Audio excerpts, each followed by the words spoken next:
Good evening. It's 6 o'clock, April 12th. This meeting of Yountville Zoning and Design Review Board is called to order. Sandra, will you please take roll tonight? Member Durham.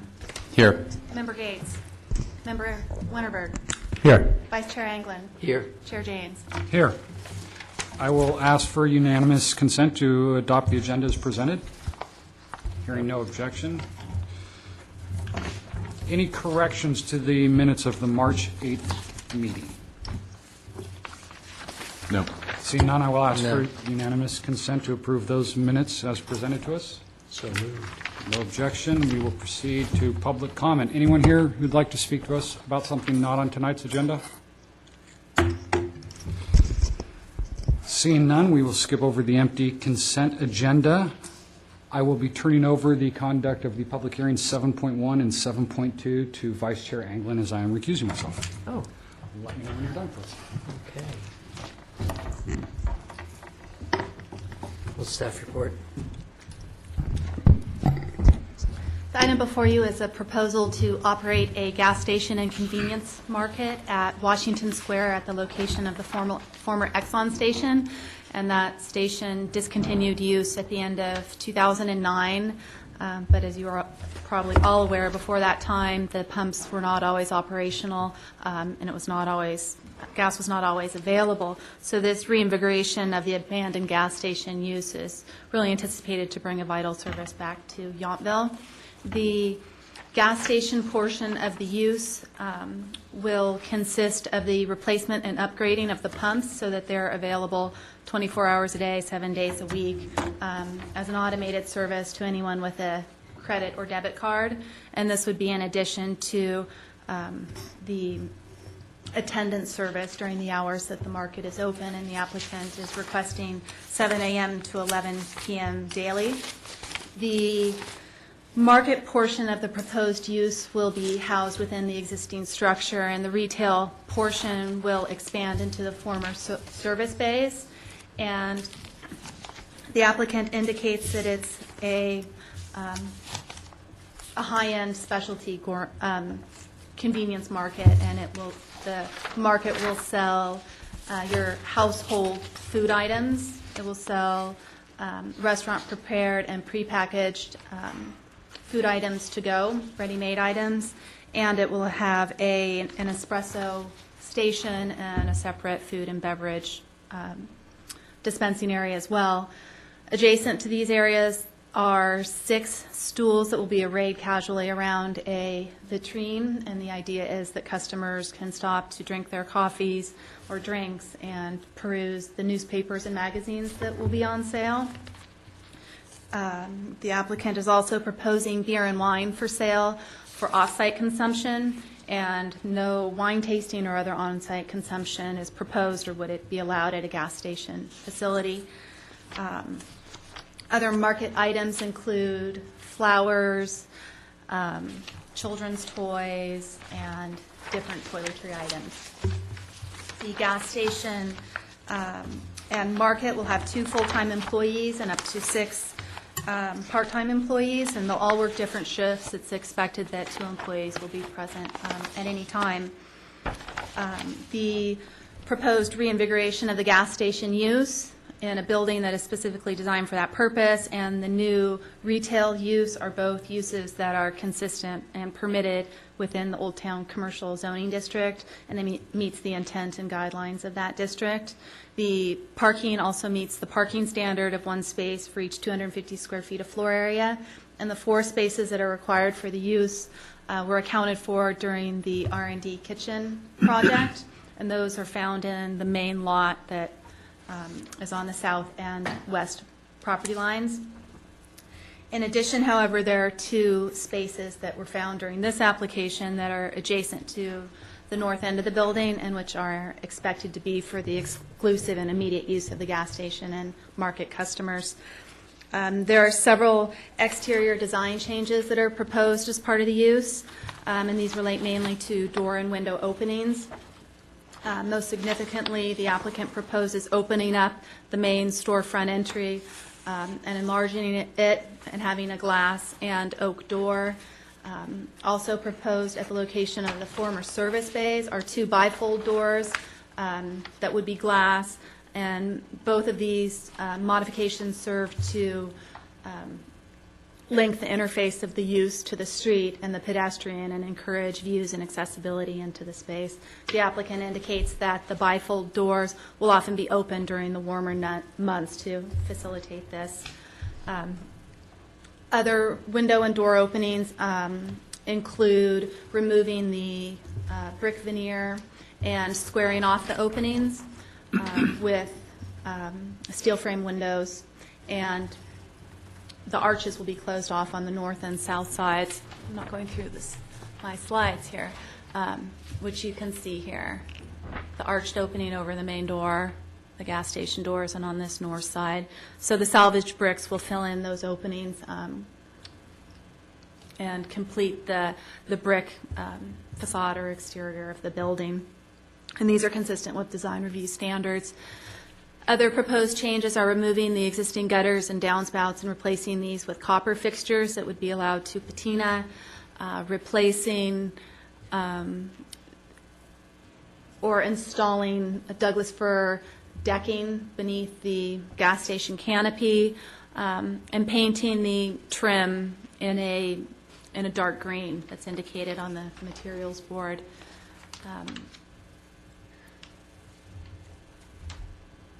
And these changes, too, are consistent with design review standards that have a preference for materials that are integral to the building, which are consistent throughout the building, and with a preference for natural materials.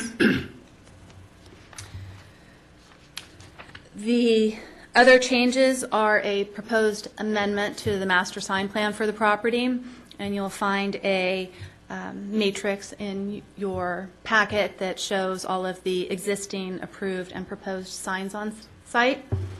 The proposed signs consist of one on the east elevation that would be suspended from the canopy between the fuel pumps, and this is a 26-inch diameter sign. There's a proposed sign for the east elevation toward the northeast corner, and this is a 20-inch diameter sign that's a projecting two-sided blade sign. And both of these signs would feature reclaimed oak stained with a dark finish and with white letters with a yellow shadow to them, with an infield logo on the top portion and with a half-inch copper trim that ties in the patina material and colors.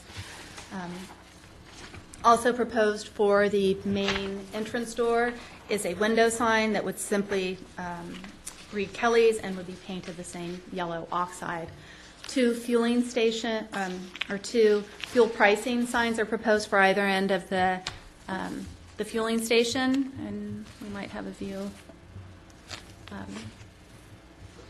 And these would be approximately 6 square feet each, and they would feature the fuel and the price and be black signs on a white background. And so at the maximum allowed signage under a master sign plan of 1/2 square foot for each lineal foot of building frontage, these signs are within that maximum amount. With the 2 sign amendments before you tonight, this application and the next one that you will see, it leaves a total of approximately 22 square feet for any remaining tenants that would require signage that counts toward the standard, and that would be signage that faces Madison Street, Washington Street, or the 2 drive aisles. Any proposed signage that faces the Bosque, the interior pedestrian sign, or any other interior sign would be exempt. So there still are opportunities for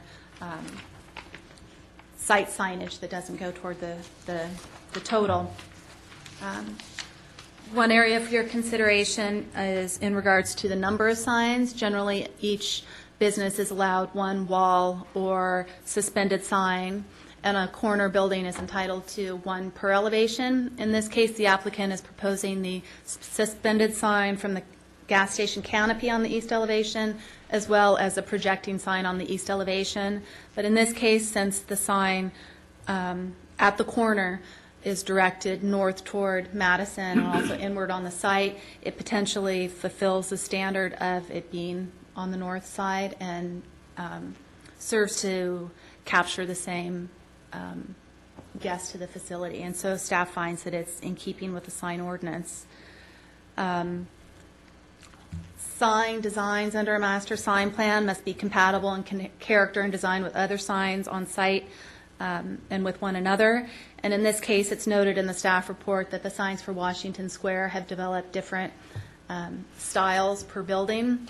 And in this case, the signs are consistent with one another and with the building, and so staff finds that they meet the standard, although staff does call out that the signs are intended to hearken to the old gas station retro signage, and those are included in the as an attachment for your information and review. Projecting signs require specific findings, and those are made in the staff report. And so staff will be recommending approval to the town council, but this item is before you tonight for your feedback and comment, and we'll forward that to them.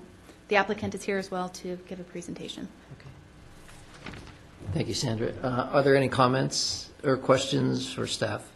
And I might have should have done this a little bit earlier, but I just wanted to let everybody know I do live within 500 feet of this property, but I do not have an investment in real property, so it shouldn't be an issue.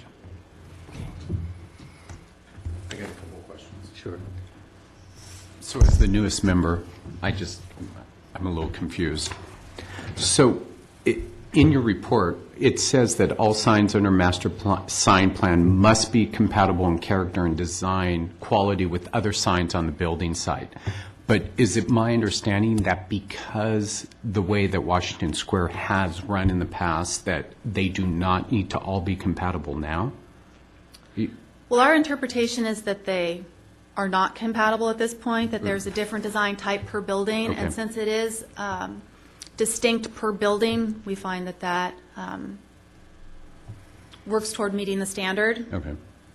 That since there isn't an overall theme of the carved wood, we wouldn't go now apply some different standard to this Okay. business. And just a couple more. Sure, go ahead. Just so I understand this correctly, so they will have a use permit for and correct me at any point, please. They'll have a use permit to have the gas station and the store. At any point, could they just open the gas station without the store?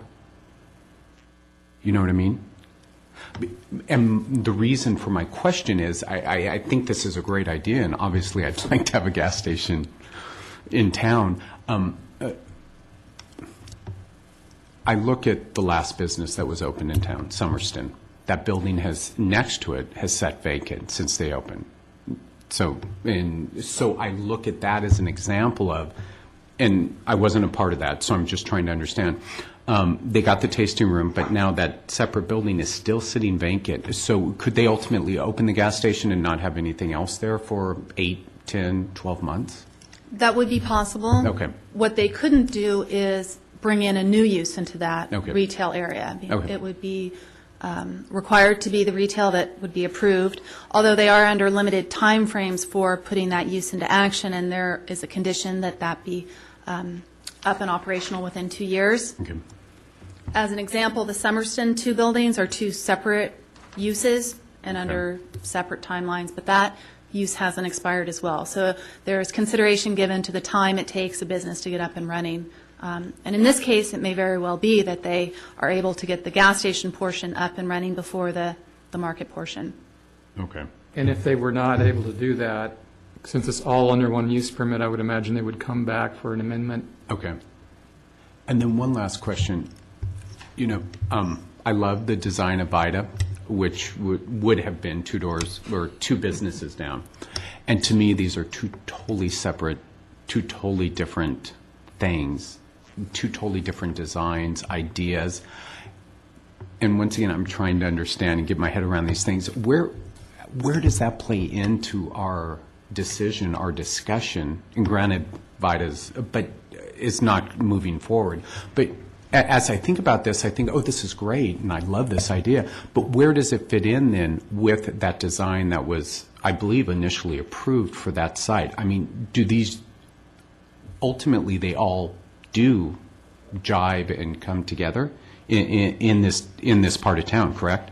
Correct. The Old Town Commercial District has special design guidelines that seek to have designs from the farm era, and correct me if I'm wrong, of a certain early Yountville type period. The Vita project was newer and more streamlined, but the design elements really fit in with what was around it, since it had a historic building to the south, and you don't want to detract from special buildings of that nature by having too much character oneself. So we look at each building individually and how it really fits into the whole streetscape. In this case, we really have a building that is constructed and is only going through some modifications, and that's what we'd be looking at. Very good. And just one last one. The second sign, I'm sorry, I didn't see it anywhere on Oh, the I designs didn't- or anything. The second sign. Oh, it's simply, actually, it is in the elevations. It would be very hard to see. Is that the Right blade here. sign? Yeah, I couldn't, I'm sorry, I didn't understand what You that can see it in was. one This, elevation, but you can't see it in the other. All right. This sign that you see here is both the 26-inch diameter suspended and the 20-inch blade sign. So oh, they're okay. just different sizes. It's the same sign. Okay, all right, very good. Thank you very much, Sam. So I just have one question, which is, what's going to happen to the abandoned Exxon sign? That will be removed, and it will be removed from the master sign plan allotment for the property, so it ultimately reduces the amount. Excellent. I just saw abandoned, and I was like, are we being removing it, or is it being Removed. left there for something Correct, yeah. else? Is it? Historical value. Yeah. I don't think so. I just wanted to clarify. That's all I Okay, got. any more questions? No, thank you. Okay, so if the applicant would like to make a presentation?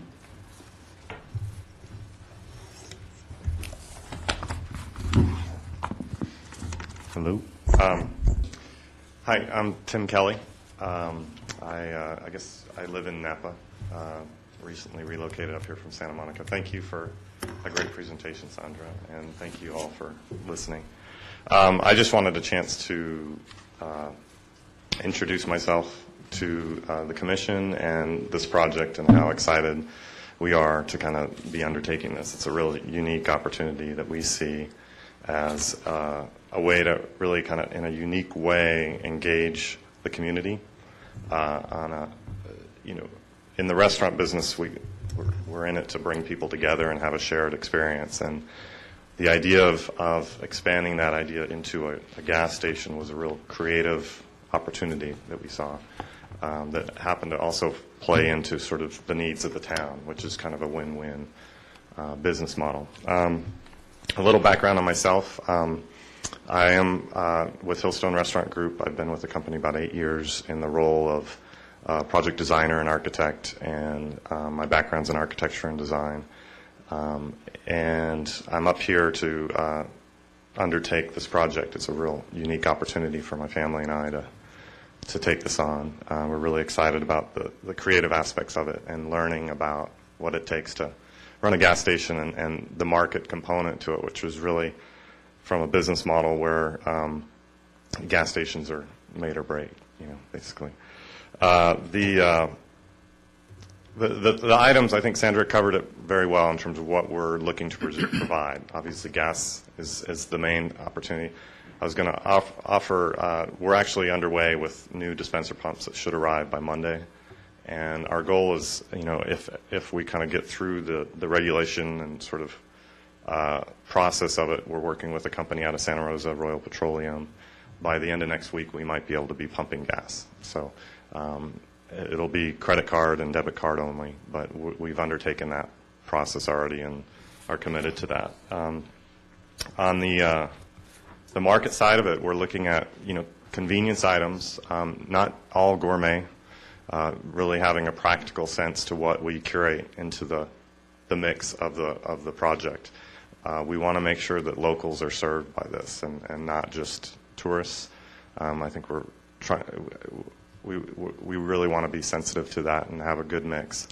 I think we feel our restaurant up the road at Rutherford Grill kind of provides that in a restaurant atmosphere. If we can do that with our little market, we'll be thrilled. So. The other aspects of the market are really just provide a place for community to interact. I think a gas station provides that built-in traffic where then people will be coming and going, and providing a sort of an interesting mix of other objects that sort of provide maybe an element of discovery. The architectural approach we took with this was really pretty straightforward and really was about honoring what's there as a building and how it functions in that intersection.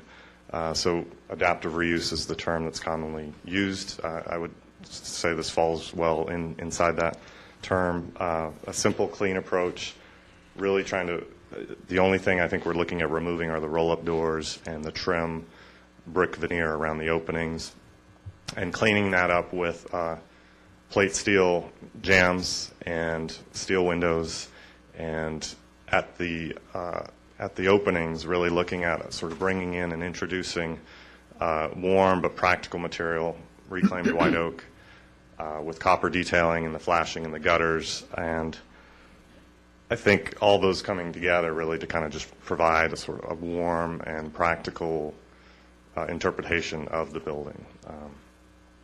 And that's really the extent of what I have to say. I'm welcome to answer any questions you guys might have directly for me. Does anyone have any questions of the applicant? So you're keeping the payphone? I saw it on the I saw it on the layout as well, and I saw it in the pictures. Right now, yes. All right, But very good. That's it's- fine. I think it goes with the retro feel, so that's fine. So I just thought I it was think as a- interesting. It was in the drawings. So. Spending time there, it'll be interesting to see how often it's used, but yeah. I don't know if you're the right one to ask this, but in terms of the staffing, would you? It's Hillstone's intention to have someone there from 7 a.m. to 11 p.m. 7 days a week. Those are the hours we were proposing, yes. I think Sandra, one point of clarity, Sandra mentioned at least two people. As a business model, we might be looking at one person. It's going to depend on what we can, the way the P&L plays out in terms of the business model, Right. how we can afford to make. But yeah, that's our intent. But the convenience store will be open from 7 till 11? Those are the hours we're proposing. To be perfectly honest, when we start, we might shorten those to accommodate just us kind of figuring some things out and somewhat of a soft opening. But that's the intent, is to really have it function, from a real practical standpoint. Yes. Rob, do you have any questions? I'll ask a question, and it's more just to get it on the record than anything. You ever think about any green options, electric charging station, hydrogen, any of that stuff? Yes, actually. I've looked into the electric charging stations. I will continue. I think it's a really interesting, especially for a gas station, to offer that. There's a lot of initiative money that was out there. I don't know if it's still out there, but I've been looking into that. We're looking into things we might use, for example, in the restaurants, we'll use Norit's instantaneous hot water heaters. We might use that if and when we need to replace the hot water heater in this center. I think that the adaptive reuse is a very sustainable choice, just to kind of work with what's there. The materials inside will be, I think, straightforward and sustainable. So in short, yes. I'm really glad that you're getting rid of those pumps, because I used to fight with those things all the time. Sometimes they would work, sometimes they wouldn't work. They were ugly. So are you proposing these retro pumps like this? No, this was just reference imagery. Oh, okay. They'll be modern pumps. They're going to be Square dresser boxes. Wayne. Okay. Yeah, they're not as attractive as the old timey ones, but they do allow you to just pay at the pump, which is I found very convenient when I fill up my car. So we won't have those little balls spinning around when the gas is being pumped? I don't. Does the signage allow that? I had another question. What are the floors inside the store now? I mean, it's concrete, obviously. Concrete, yes. We're going to be looking at polished concrete floors, except in the food. It's not necessarily a food prep area, but it'll be some sort of cleanable, washable tile set in epoxy grout in the area behind the counter. And so you'll put a topping coat on probably the grease-stained concrete base, or no? Yeah, we'll polish, and I think we'll see how it comes out. There might be, I'm kind of, from an aesthetic standpoint, I think that as long as it's sealed and cleanable, the fact that it's an old gasoline station floor, service station floor is kind of interesting to kind of reinforce the adaptive reuse nature of the project. Good, okay. Any other? Sorry, that brought up one question. I was struggling with decking. Where's this decking going? Out under It's a the... soffit. Okay. The canopy right now is a painted plywood underneath. Okay. And we are considering just bringing in a more natural material on the exterior underneath. It would be fire rated, and, I'm sure, but the idea is kind of bring some warmth to that underside, allow sort of the interior ceiling to kind of bleed out into the exterior.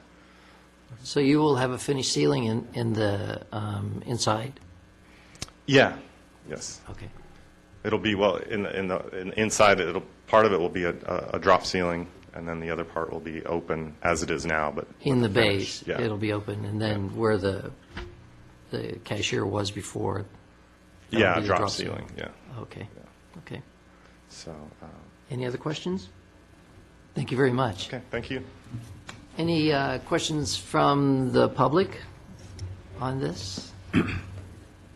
If not, then let's discuss it. Any comments? No. Well, I can make some comments. I think it's great that you're doing this. And I sort of look at it as the Ranch Market North, in the sense that the people in the North End will have a chance to go and get a quart of milk where they don't have to go all the way to the other end of town. So I think that's a real positive kind of community center in a way. So I commend you on that. And I hope you do have things that are convenience items like milk and things that I always go to the Ranch Market for when I forget to buy them. So it looks like a really nice project. And so I look forward to it opening. Anyone else?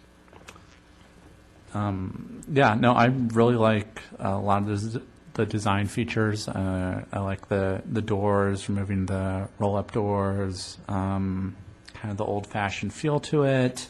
I like the signs and everything.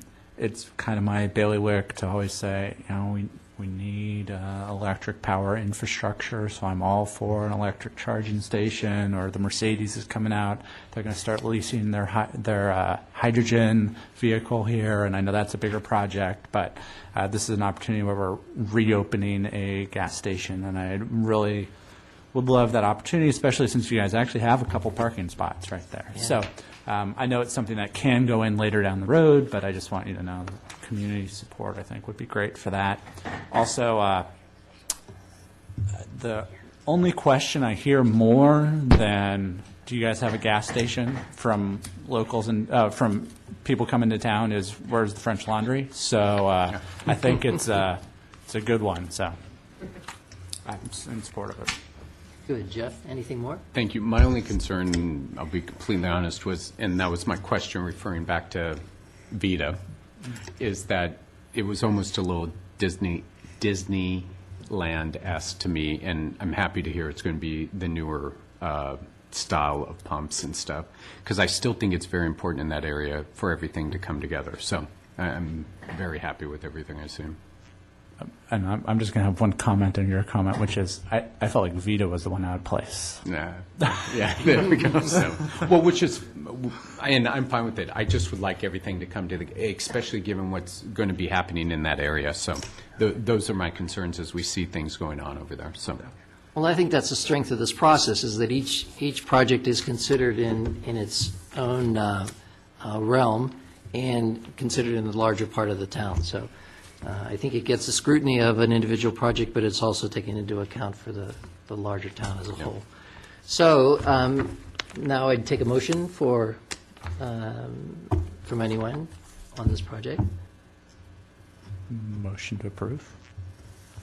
master development plan amendment, including use permit and design review and master plan amendment for a gasoline station and convenience market to replace the prior service station use at Washington Market. It would be recommending to the town council that they Right, approve it, so or lending we're support. not passing this, we're just Right. making a recommendation. But if you are together to come with a consensus to deliver to them, that would be helpful. Okay. And you do all seem to be in support of the project. I think there is consensus, so I would just say on favor of passing our comments on to, in a favorable light to the council. Aye. Aye. Okay, there we are. Thank you. Thank you. Thank you for not asking if they would offer vintage gasoline. Well, I would have asked that, but, you know. It could be was like in the my French, notes, it could be though. like the French Laundry, once a year. They roll back the prices to 25 cents a gallon. But it'd be a lottery. That's right. Thank you. Thank you.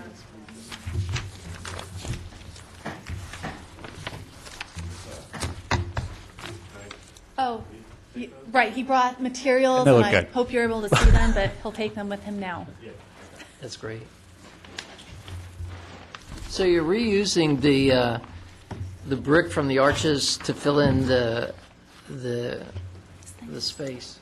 Is that right? Yeah, that's the intent, yeah. Just, you know, and then if we can't get that, the actual veneer brick, we can come in with a matching brick. It's Right. pretty standard brick. Okay, good.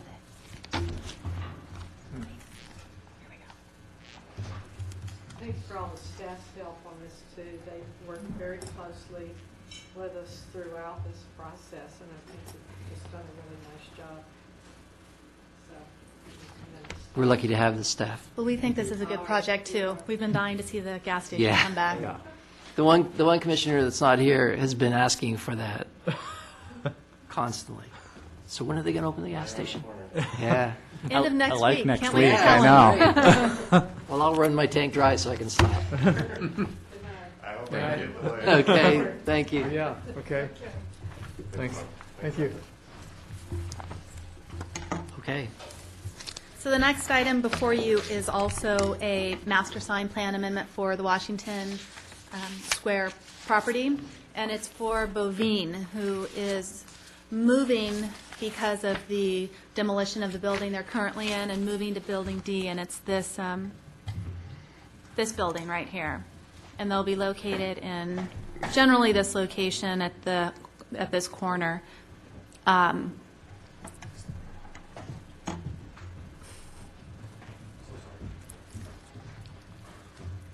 They are proposing a series of signs that are shown in the matrix that's in your packet, and they consist of these signs shown here. The top elevation is the south-facing elevation that looks toward the parking lot, and it shows the suspended sign of Bovine to above that left window and centered, and the other would be a window sign in gold leaf and outlined in black on the door. And it's these two signs that count toward the total site signage and the allotment for Washington Square, because it's facing the drive aisle, and that's what we've counted in the past and consider in the future toward this site. The signs on the lower elevation shown here face the Bosque, and the applicant is proposing this small sign identified here, and that's actually this photo that is down below. It's a photo of the existing sign that they have on the west elevation. It will be relocated. Also proposed are gold leaf signs for either of the two windows to either side of the entry. But like I said, these signs would be exempt. So they're proposing a total of about 13 square feet that will go toward the master sign plan allotment. And staff otherwise finds that the materials and locations and numbers are consistent with the sign ordinance requirements. Staff does note that in the staff report, the existing sign appears to be more brown rather than black, and this image here shows a very dark black background. In discussions with the applicant, they've indicated they will be the exact same materials and colors, but we have included a condition to confirm that is the case because of the condition that signs shall be compatible and consistent with one another, especially where there are different design styles per building, and this is a single business. So this will be an item for your decision tonight. It won't go on to town council because it's just the signs before you, but staff is recommending approval, and the applicant is here as well. Okay. Great. Any questions for staff? I have one question. There's now an entryway on the south side, right? That's part of the new remodel that's been going on? But that's not the quote-unquote main entryway? No. Because in here, it was talking about the main entryway versus, The main entry is the larger entry that faces the Bosque, and it's a secondary entry on the south side, and that entry goes into the cigar room portion of the shared use for the wine tasting, whereas the double doors enter right into the wine tasting room itself. So there are really two components to this use, each with an individual door, but it is a single business with a single name, and the cigars are not otherwise signed. I was going to ask, there's no differentiation, though, between the two doors, that one Correct. you're going into a wine tasting room, one you're going in the side through. Okay. That's all I had. So I'm sorry, which side is the cigar? The top elevation, Oh, okay, so on the south elevation, that's, south elevation, yes. and so the main entrance will be from the Bosque? Yes. Okay.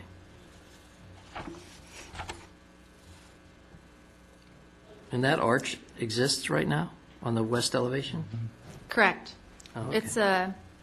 It's the stairs? It looks like, It's the portal to the Oh, stair I see, area. it's a portal to the stairs that it's there. Because you don't see this building because of the building that's in front of it. I guess that brings up another question. Is it, if I remember correctly, is it going to open up on the main entry west elevation is actually going to be opening up on the parking in the new, Right. It's not to the actually north of parking. those It's that tandem island that stalls. comes up in the parking there that we looked Take at you before. to a, yeah. So it's actually going to open out onto parking, not necessarily the Bosque. Not that that changes whether the signage, but I'm just curious about what, to me, the one that's in front of parking seems like the main entry to me. So that's what I'm Okay. curious about. Right. Is There that is- where people there are the park, tandem usually they go stalls. park, oh, door. They don't go park, oh, I need to go around the side of the building. So, but there will actually be parking, but that's going to be tandem. staff parking. But If I remember from the No, it's drive gonna aisle on be the west property line, everyone's, that was Yeah. that was my concern before. from the west drive aisle, that's north-south, there will be a view of that area. The applicant's intention is that people are out of their cars, they're wandering the site, they're enjoying the Bosque, they visit visit Okay. from that location. Or But the tandem parking is going to be for staff, or for Correct. staff, which will be right in front of their entrance. But it will be visible from the Bosque, which will be great. Okay. So so I walked by there, I ran by there, and I drove by there. And I drove through. And you walked, and did you crawl too? Did you tandem park? I did not park. So my thing is that even though you can see it, you can't see it from the street, the sign. You will not be able to see it from the street. Because you can see it from the parking lot, it is part of the total sign amendment, correct? Master plan, I'm sorry. We're looking apologize. at it in terms of design, but we're not counting it toward the neither master side. sign plan amendment. Neither side. No, the south side we are counting. Even though and that's because you can see it from the parking lot when you're driving through. That's correct? Okay, and that's just what I wanted to understand. Okay, very good. And granted, the one on the west elevation, since it's so near the parking,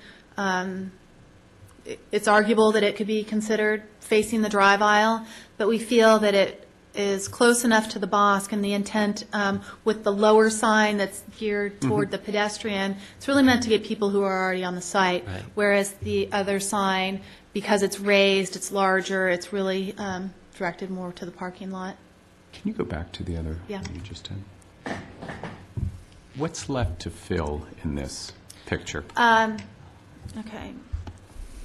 This area right here is the the business we're talking about. Very good. The remainder is vacant, and there was discussion that the bike company would move here, that balloons would move here. They've since relocated elsewhere or remained Okay. where they're at. So it's one large, approximately 4,000 square foot space that could be one, it could be two But tenant all the signage would locations. be on the boss, correct? And it would not be anything facing out to affect the master sign plan? Is that No, correct? there's Could add likely signage on the east side of the south elevation. Okay. But there's still 22 square feet. Anything that faces inward to the paths, this pedestrian spine here, or the Bosque would be exempt. So it's very likely that the remaining signage will satisfy the need. Okay, very good. So the balloons are going elsewhere? They've moved to an upstairs location in this building. But all of their vans still stay there with They're in Which is a negotiations different with issue. the property. parking it takes, which is just just listening to people in this town, parking might be an issue, so that's. Agreed. So, Okay. Would the applicant like to make some comments, or? Okay, and please state your name and, Hi, I'm Shannon. Can you hear me? Hi, I'm Shannon. I represent Bovinia. Sandra did a really good job at kind of explaining, and not as exciting as a gas station, sorry. But I'm happy there's a gas station, moving into town, being new into town, so. no, but your wine's very good, so that's, Thank you. So I'll ask her any questions, but I think Sandra did a pretty good job of clarifying what the intent is. I guess I have one question. This sign, the big one that's going to be on the south side, is that going to have the coins in the background or not? I do not believe so. Okay. wines. I can clarify that with Sandra, but I. the grapes. They're grapes? I don't think so. Okay. So this is the same sign you have presently in your It's location? very similar, except for I think the backgrounds or colors are just a little different from the, from the canvas sign that we have hanging over. Or obviously, that's getting tore down.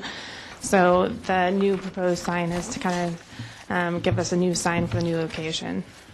The existing sign that has the bubbles onto it is in that picture right there, and that one is the only one that's going to be moved from the old site to the new site. And that's going to be located where? Sandra will have to get me back to the West picture. side. West elevation, right here, Oh, to okay, the just left right of the there. main entry. Oh, okay. Any questions of the applicant?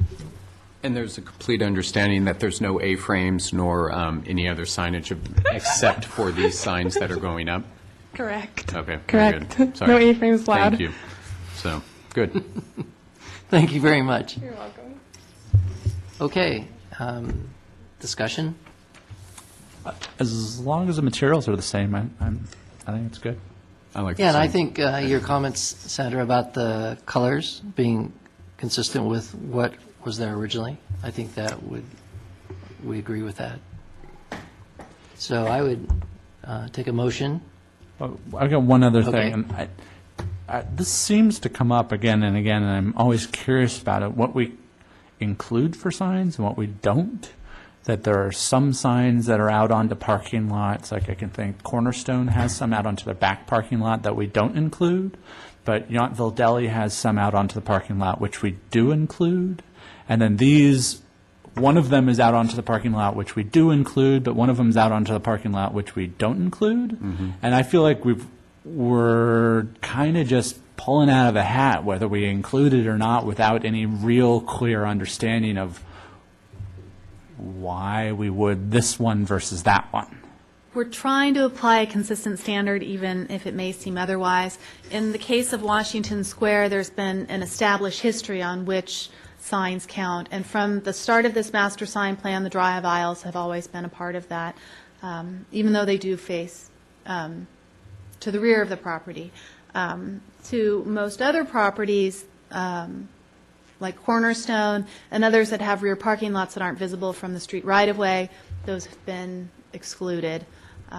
However, Yountville Deli is highly visible from the right-of-way, even though it doesn't directly face the street and is not perpendicular to it, but is at an angle, or is more It's a facing degree of north. visibility from the public right-of-way. So you have a standard that you apply in terms of the right-of-way versus visibility, things like that, when you make that decision, it's based on some precedent, or it's in the ordinance. in the ordinance? The ordinance is pretty clear about that. Okay. Great. Any other questions? Comments? I'm in support of it. I just feel like maybe we need to have some discussion or something about clarifying that a little bit, because technically both of these face out onto parking. And we could say, well, one of them's on the south side, so it's a little bit more visible, but realistically, I'm almost on the side of saying we shouldn't even count that one, because it's not even visible if you're out on Washington or you're out on Madison. Or if we are counting this one, why aren't we counting the other one that's visible from parking, which is almost directly in front of it? So I'd like us to talk more in the future, not necessarily right now, about clarifying really what we do or don't include in that. Right now, I'm in support of this particular project, though. Okay. So, would somebody like to make a motion?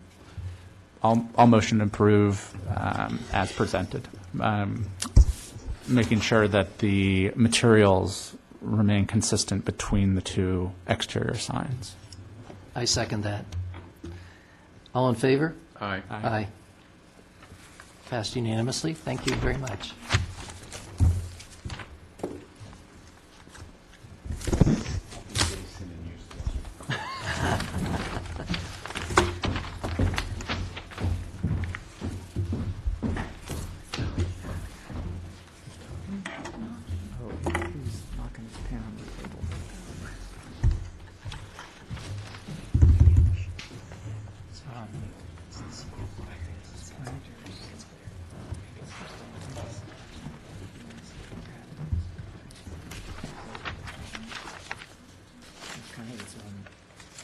You missed some fun. I'm so sorry I missed your part. It was.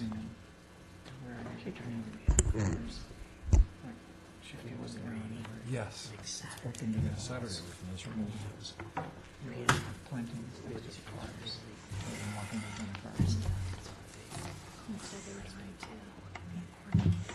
So they showed up. It's middle of the day. To the next day.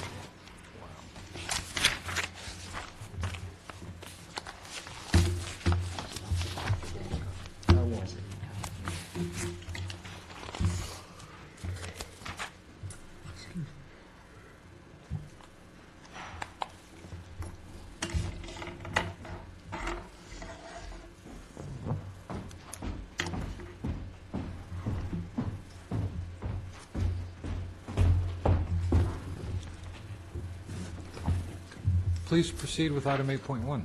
Thank you. At the last meeting, the ZDRB expressed an interest in discussing in the Old Town Historic Zoning District the design guidelines and maybe a more expansive discussion on what they're trying to achieve and how they're applied. And it was agreed that we would start with a discussion of the existing standards. So in your packet, I included a check, well, it's kind of a check sheet we have of the standards for that district, the language, some general language about the craft of building and building types and architectural standards that are more general, a more general discussion throughout town, the relationship of buildings to streets, and then finally the Old Town Historic District out of the zoning ordinance. So what, and I won't go through these in detail, but I think there's some themes that repeat throughout this, and starting with the craft of building, they talk about the architectural styles are not prescriptive and not stylistically homogeneous, that however, they say that, but then you go on down and they start getting pretty prescriptive later.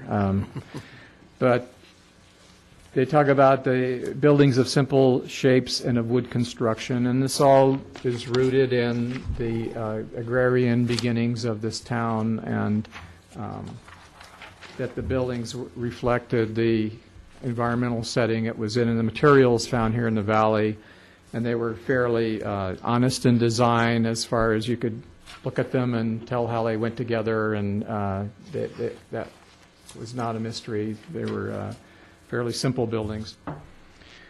And then they go on and the building materials and start talking about, they really get into some fairly prescriptive things here of exterior finished materials shall be of wood, solid wood, natural stone, brick, or stucco. And the wood casings, or window casings and building trim shall be solid wood. And then they have some exceptions that manufactured materials that simulate the above, or other materials that can be shown by the applicant to the satisfaction of the ZDRB or council that achieve architecturally and aesthetically compatibility with its surrounding area. So I think that's where it gets a little more interpretive when they start using those other materials. And I suppose throughout all of this, we ought to keep in mind of this is what it says, and is that really what we want to be achieving ultimately, or do we want to stick to this this interpretation or this application reading of it strictly? They go on to talk about windows and door styles being compatible and avoiding thin veneers and having the building consistent all the way around, and that it's not just a facade of some effect they're trying to achieve, and then the building on the back part and the sides do not bear any relationship. Usually that's done to save money. They want exterior finishes that appear integral, and that typically means natural materials again. They want substantial around the windows. They don't want an aluminum window on a stucco face. They want some shadow line cast and the windows inset to where the building has a thickness and weight to it and seems substantial. So then it starts getting into this relation of buildings to streets. They talk about the walkability of the town and keeping the buildings at a human scale and keeping an interest in variety in the streetscape. And they start introducing concepts to achieve that, such as porches that bring the front of the building down to human scale and provide a part of a open space, if you will, a livability area that's inside-outside to the building. They want to talk about detailing and individualizing. The details are important because they give the buildings a separate identity. You find that discussed in entrances. Again, that is a scaling factor to keep things at a pedestrian scale. And I'll go through this checklist, and there's many factors in here that contribute to that. All of these other architectural building elements that are encouraged, and they are incentivized by exempting them from FAR to a certain extent, contribute to that scale and that individuality and that detailing of roof balconies supported by brackets and or columns, unenclosed porches, exterior wooden or masonry stairs with closed risers, upper floor logias recessed within the building. That modulates the facade and gives it some interest and breaks up the facade. So in Old Town, they have in the zoning ordinance They talk about it being comprised predominantly of single-family detached houses on small lots. However, duplexes and multifamily that harmonize and with the character and scale of the existing single-family neighborhoods are permitted with a use permit. Now, that was somewhat of a surprise that multifamily were allowed at all when a recent application, I say recent within the last couple of years, came up. There was a belief that it was only single-family. And but Old Town is a real mix of even retained uses, French Laundry, and then there are multifamilies scattered throughout, duplexes, apartment houses.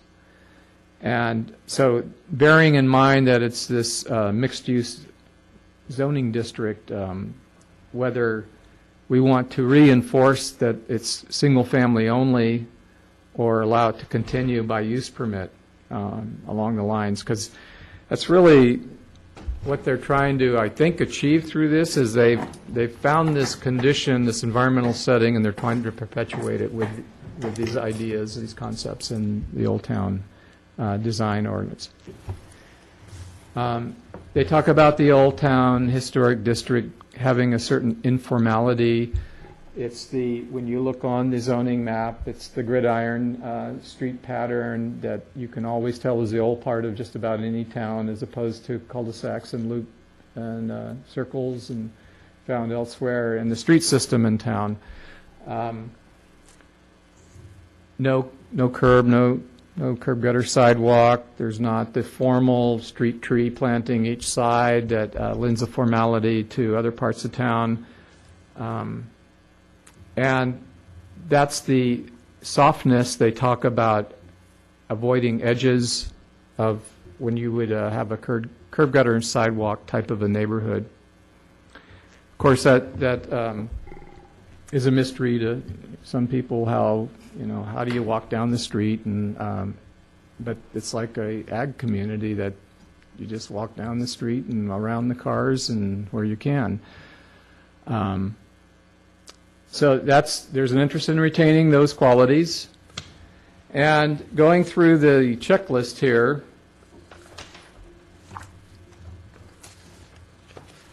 each one of these, in many ways, these requirements that are apply to Old Town reinforce all of these ideas by lot size, 5,000 to 8,000 square feet. You're not going to end up with mega mansions that you would find in a lot of communities with an 8,000 square foot maximum lot size. You're guaranteed a certain amount of dwelling unit. If you are under 4,000 square feet, you can have a 1,000 square foot living area maximum. So just the lot size perpetuates this neighborhood of small, individual, detailed, a certain rhythm to the facades as you walk down the street. It's not expanses of blankless wall, or blank wall, I should say. It's these informal little gardens, avoiding expanses of lawn even, that define that neighborhood. The setbacks vary by the building height, so you get this lack of uniformity in the front yard setback, and there's a variation there that they're continuing. The building height encourages pitch roofs by these requirements for a plate height maximum and a peak height maximum by 1 and 2 story. The limitation on no more than 50% of the single-family dwellings in a given block are permitted to be 2-story.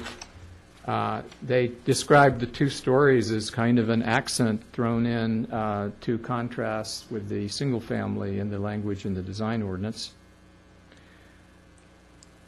The architectural elements, again, are the exemptions. They're, by exempting them from FAR to a certain extent, they're encouraged, and provided incentives to build in. Garages are, again, an incentive, and actually you're penalized if you have it on the front, and they're trying to avoid the garage dominant that you see in modern subdivisions. You drive down and it's just garage doors you're looking at. And in Oregon, we call those snout houses, where the garage was up front and the house was behind. Here, it's the opposite. They're trying to encourage by exempting from FAR if it's on the rear half of the lot, the garage, and or having the garage door not face the street. They want, again, the predominant element along the street to be the dwelling and its architectural detail. Can I ask Can I ask a question?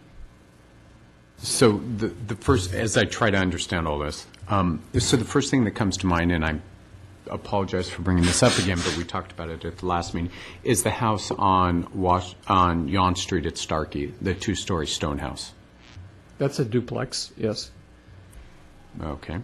And so what ends up happening here is on Yon Street, this fits. Double car garages are permitted if not visible from the street or if located on the rear half of the lot. So because it's on, and I'm just trying to understand that, because the address is on Yount, it qualifies.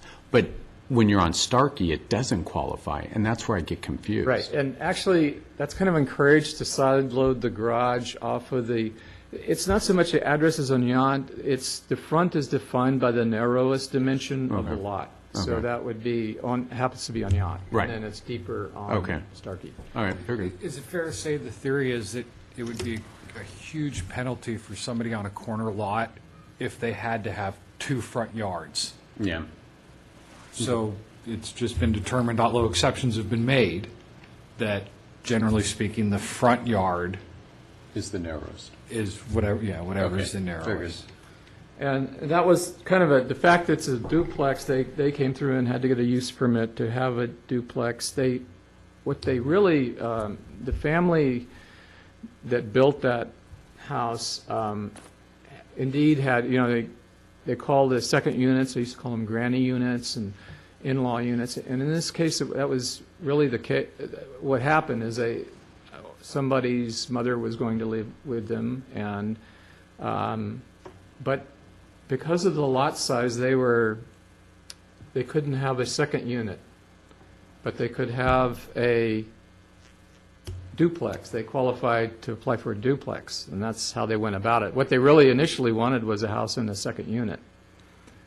And they were insufficient in lot size. You have to have 6,000 square feet in order to qualify for a second unit, and they were a little under that. So that's how that one went.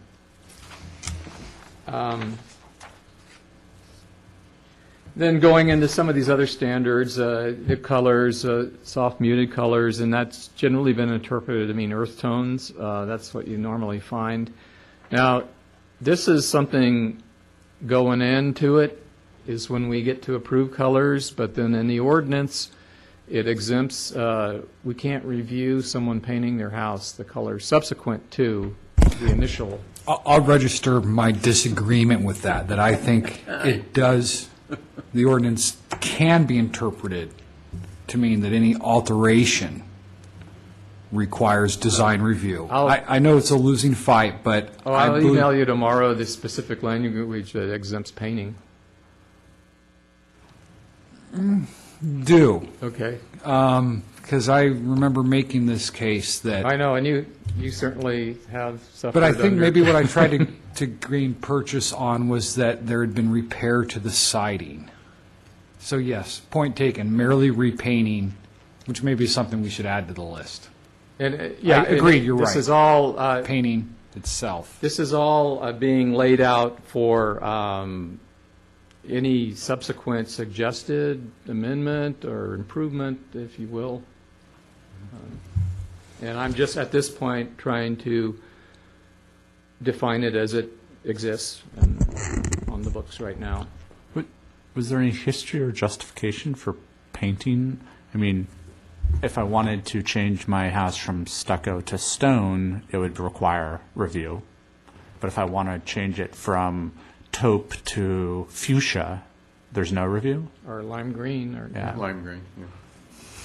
So is there No, any? no, it's, painting is specific exemption, is a specific. But changing the siding material, then you do have to go Yes, through design that's review? a exterior modification, and then they would presumably be painting it unless, or putting the color into the stucco, that you can do that. Either way, that would be part of the approval at that point. It would seem to me maybe we have our first point of agreement that changing the color of the house, that the ordinance should be changed, that changing the color of a structure is as material as changing some of the other finishes? I think we go one way or the other, and when you're fundamentally changing the house, and using my example, if you're going stucco to stone, I think we'd consider that. And it seems bizarre that we wouldn't consider the color, which can even be really change the character more, I would say, than some of the changing of sidings might. And I don't know if in the past that's a conscious exclusion, where it was felt that was too intrusive to have someone that wants to paint their house come in and have to have that approved. For the playing the percentages, it's probably not a problem, but there are examples that could be cited where it is a problem. I can think of two. Well, and isn't that the issue? I mean, we sit back here and I think, oh, it's too far reaching, until that person next door to you paints their house lime green and you go, what's going on here? And you know, it's a thin line, but at the same time, you know, I hate for every person to have to come to town hall when they want to paint, but I could support- other people have set the precedent for negativity in that issue, in that arena, and so that's what ends up happening, in my opinion. And then, you know, and not to get too much into the substance of how we would go about that, but it could be possible that it's more of a initial staff review, and then if it meets some kind of minimal test, then they're okay to go. Otherwise, it could be subject to... Staff review, a 10-day notice, this is consistent with the existing color. Not to stop someone from repainting, perhaps changing the tint or repainting the trim that was off-white to white. But, you know, I found more than any other design quality color to be so subjective, and I would not want to put staff in the position of being, you know, the arbitrators of what's a good color and I mean, some of them are going to be obviously not earth tone and not in keeping with that general scheme, and then it raises a flag. But otherwise, I think having a wide range of freedom to choose your house color is probably... And I follow, but I come back to when we review exterior colors as part of a design review package, that's a big deal. What are the colors? It's not an incidental part of the application. It's considered pretty fundamental. What are the exterior finishes? And yet, here's one where, but change it whenever you like. I'm aware of a project that actually may have been a benefit because the approved colors ended up being hideous on the building. See, and there's been all kinds of cases where I received a complaint, actually. You know, we get lots of calls, and my neighbor's painting their house, and I went out and looked at it, and I found it completely not objectionable. But if you had, it wouldn't have mattered. Under the current ordinance, if you had found it objectionable, it wouldn't have mattered, right? No, it wouldn't have mattered either way. They can paint their house, but I had to see what the basis was of... Do you remember those houses, those duplexes at the corner of Adams and Yount Street? And when they first painted those houses, or those duplexes... That's what I was just talking about. Oh, is that the one you're talking about? One of them retains its original colors, but the other one was changed very quickly. Yeah, and they were changed because of public comment, or why did they change it? The new buyers detested the colors. Oh, I thought those were market rate rentals. They are, Oh, of the building. yeah. The- But the- what do you mean the new buyers? The people who commissioned the paint on the building that's farther west Yeah. sold it to someone else. Oh, I got you. And that's why they changed it? Yes. I thought it was because someone came to you or, And There were procedurally, complaints about that. it was much easier for them, wait till it's all done, because no public review is required. But I only bring that example up by way of, and I told the person that had called that painting's exempt and excluded from review, but I had to have a look to see. Now, had we had something on the books, I wouldn't have found that paint scheme they were going to be that bad. Actually, I thought it was okay. But it was, someone else found it objectionable, and that's my point, is colors get to be very subjective. And now, I don't have to live next to it either, so, I understand. Is there a consensus that we agree that, I agree with you, but at least maybe if you lay the groundwork, then you say, hey, you know, at least your voice is heard, but these are the parameters we can work within. well, I think that the verbiage says kind of the tones of colors of what you would expect in Old Town Historic. And so I would think that administrative review, I mean, it's taking on kind of the judgeship. Maybe don't want to do that. But administrative review before someone goes ahead and paints their project might be appropriate. okay. and then kick it upstairs if you think, staff. I mean, somebody coming to you, at least you would stop the person from coming or painting their house lime green. I mean, clearly that is not appropriate for the district. And so you'd be able to stop it at that point. Before it got painted that color, then you have all your neighbors coming back and And then saying- you receive all the telephone calls and you're What's- following up on all those. What's little noted in that example, there are actually 3 buildings there. Lime green, one's kind of blue, about the color of the light blue on Rob's sweater, and then there's a mauve. Robin egg blue. So all of a sudden, it looks like a can, I don't know what it looks like. So I think there's a consensus that a process for review on repainting or exterior painting, and is that fair to say that we all agree there should be, it shouldn't be a blanket exemption? They shouldn't have to come to us, but they should have administrative review. I'll tell you, we can, next meeting, come back with maybe a list of what you've raised, and I even have, kind of over the years, a short list of some of these. Like, I think at some point, we just, last time discussed the 50% two-story. If that's going to become an issue ever when we run out on a block. And, I can't remember, maybe we've had to say no once, but up until now, just about everyone that's come in has been able to achieve what they want. I don't think we've said no that many times that we're all out on that block. But it's coming, I would It's coming, and and- so better to get out in front. Yeah. So, Which one are you talking about there? 50%? 2 stories, 50%. Oh, yeah.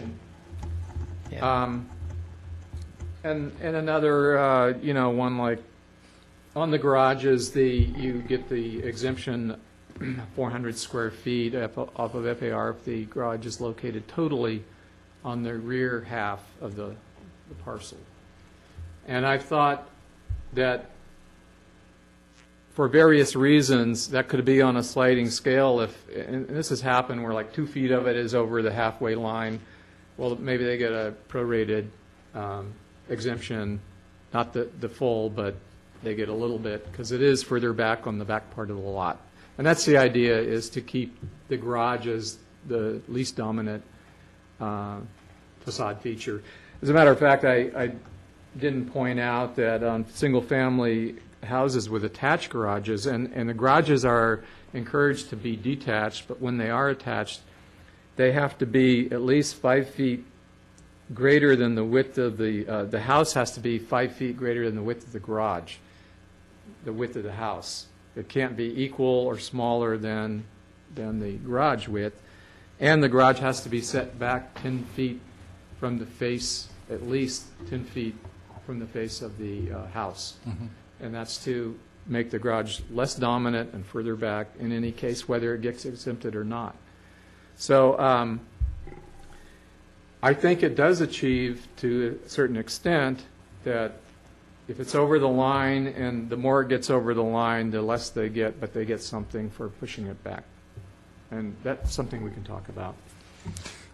I'd like to circle back to duplexes or multifamily for a moment.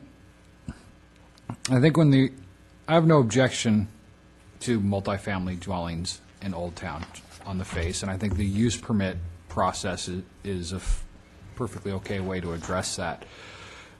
The difficulty, I think, is the ordinance goes out of its way to encourage multifamily housing because you get a 60% higher lot coverage with multifamily. I think when the ordinance was written 20 years ago, 15 years ago, and it talks about it elsewhere in the ordinance, that duplexes are a great way to provide housing stock. I don't think Yountville has that problem anymore. 20 years ago, there was a dearth of rental stock housing. The town now, I think, has fulfilled that. So I would like to suggest we consider something like there not be such a huge FAR bonus for duplexes or multifamily dwellings. Why should a duplex get to cover 60% more than a single-family dwelling? I would be able to go so far as to say each unit in a multifamily dwelling can have all the other exemptions, whether it be for the garage. What do you mean by that? So say, for example, a house can have 250 square feet of covered porch exempt from FAR. A duplex, each unit within the duplex can have 250 square feet of porch exempt. But not, and if each house can have a 400 square foot garage, a duplex could have a total of potentially 800 square feet of garage exempt. Whoa. Well, No, but when we're talking about the difference from 25 to 40%, I was going to make sure everybody understood it's not 60%. You're saying the 15%? it is 60%, 25. 160% of 25%. Right, Now, but- yes, did I deliberately do the math to choose the largest possible expression? Yes. Yeah. Is 160% of 25 40? Yes. So it's factually correct to say that a duplex gets 60% more coverage, if maybe a little disingenuous to phrase it that way. Though not 60% coverage. Correct. 40%. One of the other things, and I think this really happened with Mr. Durham, the duplex he talked about, I don't know how one would phrase this better, but that the relative sizes of the units need to be more equal. So say, for example, in a duplex, no more than a 10% delta. One unit could be 45% of the total square footage, and the other can be 55%. Right now, we have no standard that says one unit couldn't be 70%, and the second unit couldn't be 30%. And I think that's part of what we've seen, where there's a small unit within the duplex on a portion of one floor, and then the other unit is considerably larger, covering two floors. Well, it's sort of like a second dwelling unit, But it but it's doesn't have to combined into the one building. But it And doesn't that's have- that's the issue. It That's doesn't the have to problem. comply with all of the second dwelling components. Right. See, and I think that is key to me. And in fact, on that note with second dwelling units, there's no theoretical limit in Yountville to the size of a second dwelling unit. There is on the total lot coverage. But it's based on lot coverage, so the lot coverage is the limiter. Right, but the second unit itself can be, 600 square feet. oh, there is? 600? I'm sorry, I misspoke. And then they only get Damn it, wrong FAR again. exempted on 300. of it. So, Is it 600 square yeah, feet? maximum. Okay, I'm, all right. So that, even going over 300, well, 300 is a pretty small unit, but they're eating into their other allowance for their own living quarters as they go up. As it should be. approach the 600. And that's and that's the part that works, I think, because if it's eating into the main unit, it's also a self-limiter in terms of the size of that main unit.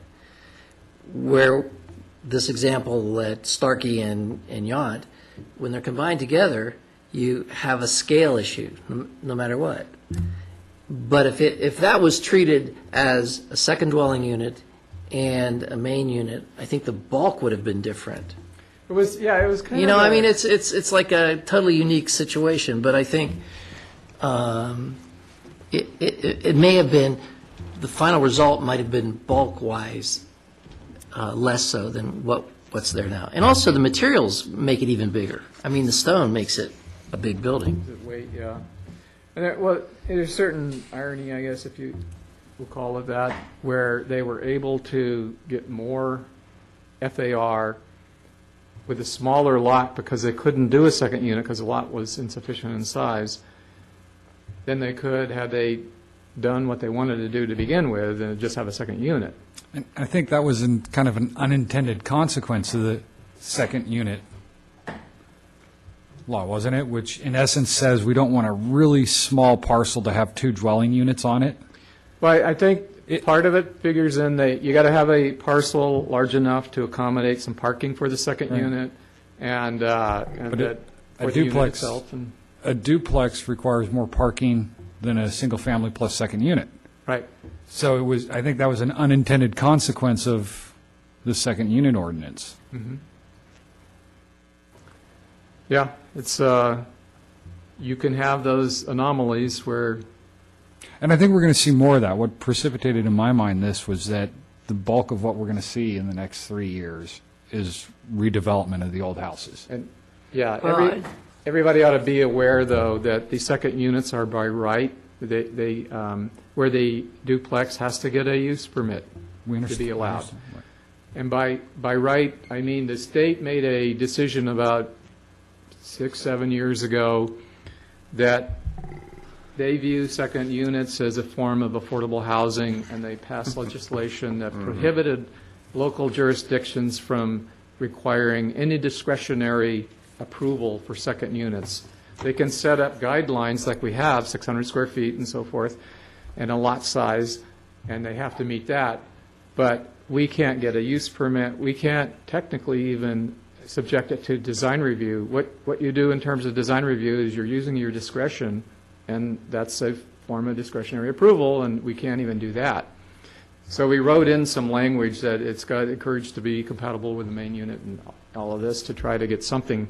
Most people are not going to design a second unit that is, That leads me, Bob, to a follow-up question. I would note that that applies to where it is a residential zoning district. The reason the county can prohibit second units in the ag preserve, as they've done, is because the ag preserve is not a residential zoning district. Houses there, right, are conditional use.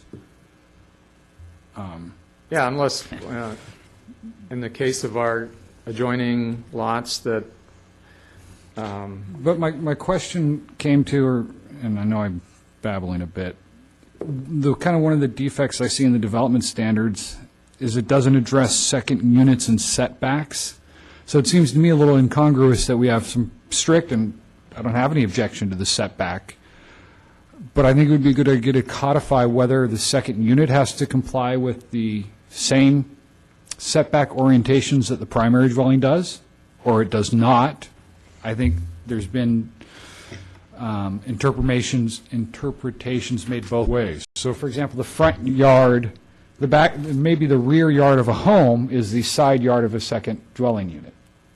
And in and of itself, that might be okay, but I think maybe that should be codified. We talk about now just the principal structure as setbacks. Is it okay to have overlapping setbacks? So the rear yard of one building is the front yard of another on one parcel. And maybe that is okay, but I think, if it's in the back of the building. right. But that means what is otherwise ostensibly a rear yard becomes a side yard, at least in portion. So I think maybe that's something that could be codified. I think it's been a practice right on the list, yeah. to allow basically a lot to have two different front yards. And I don't know that that's not a bad idea to allow second units that way, but I think it should be. Well, I think that, I mean, just carrying that a little farther, is that they really, it's the public side of the building, which is the street side. So there clearly are yard requirements for that. And then there's the kind of communal side of a building, which are the property lines that are adjacent to other houses. And so you have to respect that, too. How they come together in terms of their yards within their own property is less important because it's internal to that particular piece of property. But it is important how the side yards, the backyard relate to the adjacent property owners, because that is a communal kind of Right, aspect. where a structure that would otherwise be a backyard with a 20-foot setback, suddenly a structure can be plopped there. Yeah. And what would Because the it's a- backyard be? What would the, so it would be like a side yard? It would be Yes. like a 5-foot, Right. yeah. And that may be okay because of the limits on size of second units, but Yeah, it I might think be. it should be. It might be, it might be, yeah. I think we should address it or with some clarity. Okay. Similarly, what is the front yard of a flag lot? Of a what? Flag lot. Well, there again, we don't really have a definition, and that's not just in Old Town, that's everywhere. Right. But a flag lot essentially is back from the main street. You're right. What is the setback line The setback line from the street? for a front yard setback on a flag lot? Well, I There mean, isn't- theoretically, well, it's the flag, and then there's a building here, right? Then that's my point. I'm being clever. It's not defined. But it's going to be, ultimately, the flagpole part of the flag lot is typically so narrow that it's not going to come into play for serving as a setback for the front yard. If you're not going to say you can be 10 feet from the street or 20 feet from the street, because the bulk of the building is going to be up against that other, where the flag starts, rather than the pole. Right. And my point being, I think, again, clarity is in order. Right now, the ordinance says it's determined at time of application. Yeah, and I pondered that long and hard in a application about 3 years ago. And the essence of it, I thought, was its influence on the street.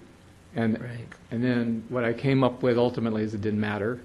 If you want to call facing the side, what would be a side as the front, or facing the street as the front, because it's so far down its own little driveway that its influence on the street is nil.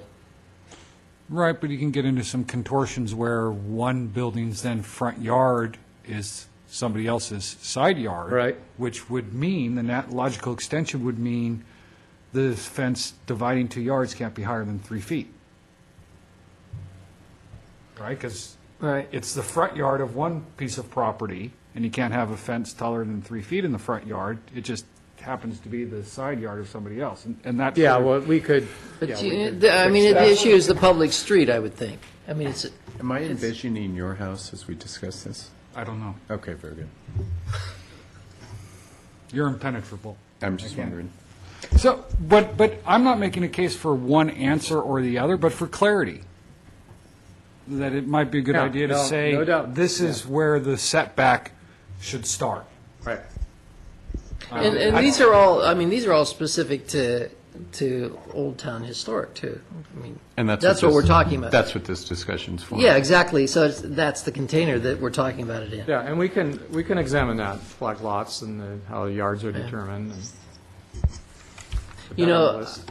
I mean, one of the things Starkey, I'll go back to Starkey again, because I had an experience on Sunday, because I know Brian Lilienthal that lives on Jefferson. And so we were just doing a walk up Jefferson, and I forget what the cross street is where he lives. They're those little single-story. No, they're little single-story kind of apartments. That's Adams. Before you get to Adams. No. Not on Starkey? No, it's one block south of of Adams, and it dead ends into Jefferson. So it comes from Yon Street to. That's Adams. It is at Adams? Yes. Okay, you're at it. You're I right, live you're right, there. you're right, you're right. It is Adams. Okay. So anyway, I think that corner there is actually one of the nicest things about Old Town, is that there are porches there, there's mature landscaping, the style of the architecture is appropriate to the size of the lots. The gravel berm to the paving, in general, follows the guidelines of Old Town, except to the south of Adams Street on Jefferson, where they've paved beyond where the gravel side area is, which I think actually is to the detriment of the street, because I think that the gravel side berm requirement actually gives the street a smaller scale than in that particular area where the paving went, say, 5 feet away from the property lines. So I think that in the ordinance is really important, to have that gravel kind of mediation area between the pavement and the property lines. I'd say another thing that could go on the list I've thought about is that it does talk about the shoulder being gravel material or some durable, dustless surface, but it doesn't specify. And we've got a real hodgepodge of lots of different types of material throughout Old Town, and whether it's a worthwhile exercise to try to unify that material into one material or a short palette of materials, so it's not pea gravel there. And then part of it, too, is you try to discourage things that are going to kick out onto the roadway and are hard to walk on, so that's maybe something for the list. A bigger contention I have is the width of that berm, that side area, because in some areas on Jefferson, just south of Adams Street, the paving has gone far wider than it needs to. You should take a look at it. So the berm itself is maybe 5 to 8 feet. No, 5 feet. It's not very much. So what the effect is that when you're walking down the street, it's a big street, versus having that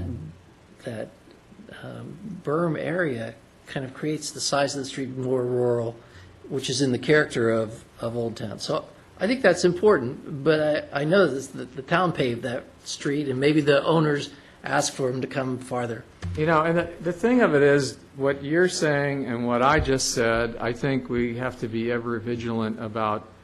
Old Town is this informal way it is, and when we start imposing rules that the shoulder has to be X and all of the gravel has to be X, then we might get into a danger area of losing that informality. And well, the town paved the street, and so I'm not sure why it went beyond. yeah, I don't know either. And who? Yeah, But I mean, and maybe it was a homeowner saying, I don't like this gravel in front of my house, and I want to have paving here. I don't know, but the fact of the matter is that it didn't follow the guidelines. That the paving went farther, and that rural aspect of walking down the street, out in the middle of the street, is sort of lost in this expanse of asphalt.